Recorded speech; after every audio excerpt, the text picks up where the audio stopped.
back to you, and you sort of tell everybody about what that Launch Strategist mission is. Absolutely. So in summary, what we do at the Launch Strategist is we help aerospace companies launch into that next level of growth. One thing to be aware of in the aerospace sector is that often they're companies led by engineers. Safety is always the number one priority, and we thank God for that. It's so necessary. But in that, it means that sometimes the commercial aspects are fall by the wayside because they're in the trenches dealing with the technology, dealing with the engineering side, making sure safety is a priority like we all want. But what it means is that sometimes those companies aren't growing. A lot of them are either small or they've been bought out by the tier ones, and that commercial element can be a struggle. Also, the industry is changing.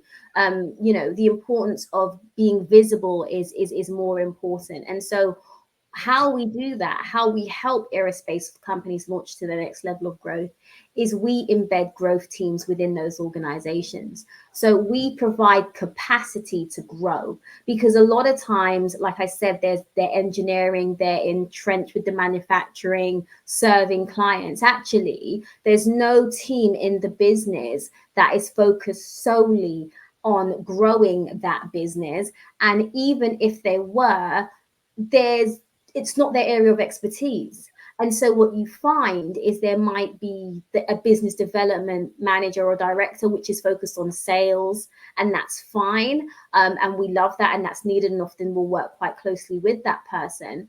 But there's actually no team or couple of people that are dedicated to that growth. What you'll find is it might be an administrator, or maybe in someone in sales that are cobbling things together to exhibit it at places like the Farnborough Air Show. But actually that visibility piece, that showing up piece, that actually commercial growth, that commercial strategy piece, it's not there. And they don't have the capacity for it, even if they do realize that they need it. And so we come in and we're like, okay, we'll take it on for you. And so what that looks like is we always start with an audit.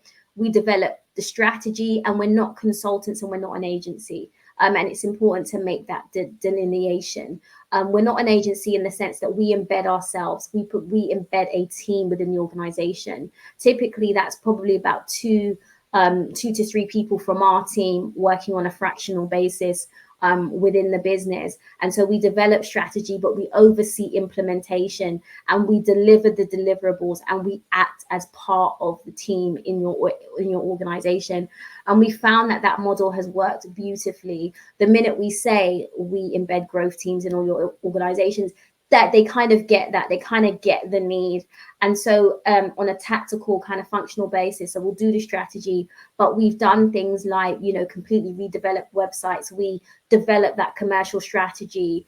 We oversee all channels of communication. We support with strategic insight into things like events.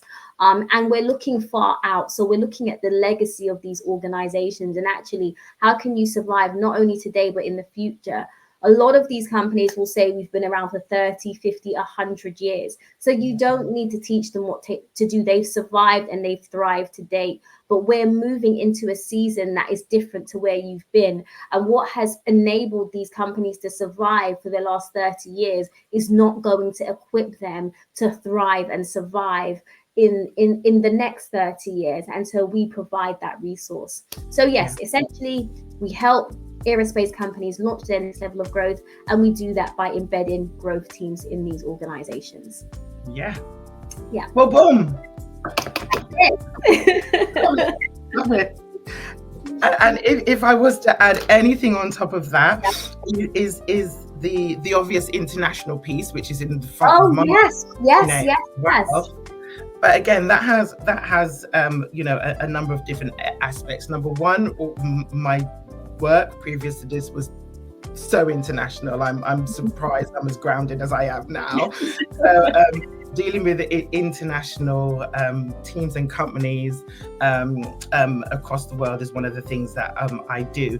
Now, what's been really interesting in applying that now to the launch strategist piece is to really sort of understand how international elements come into play. Again, like I said, with what would seem like a relatively small company, which actually has quite a significant contract, perhaps, and that contract requires delivery, implementation, sorry, something's going on outside, delivery, implementation, installation in countries across the world. And I think what one of the companies we're dealing with has a lot of work in the US, a lot of work in Brazil, in India, and also in Southeast Asia as well. Yeah.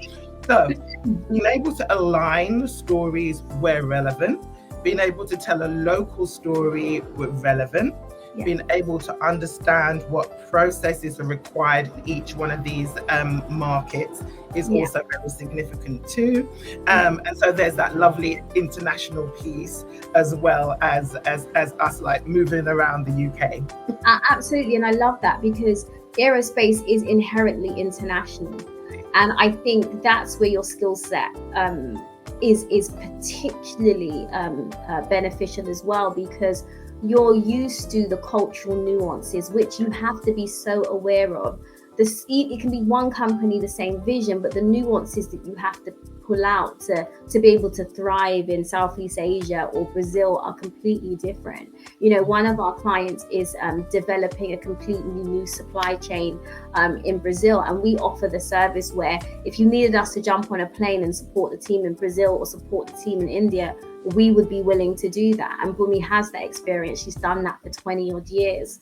And so definitely brings that international aspect. And with aerospace, it's not a case of you start in the UK, yes, and then you branch out. You kind of do start in the UK, but you're always international because aerospace just is international. So you have to be able to work on that level. And essentially we'll go wherever the client needs us to go. Yeah, so and our teams have that degree of flexibility, and that's how we build the team to know that you might have to go to India, you might have to, you know, that's just the nature of it, and we love that element of it. Definitely.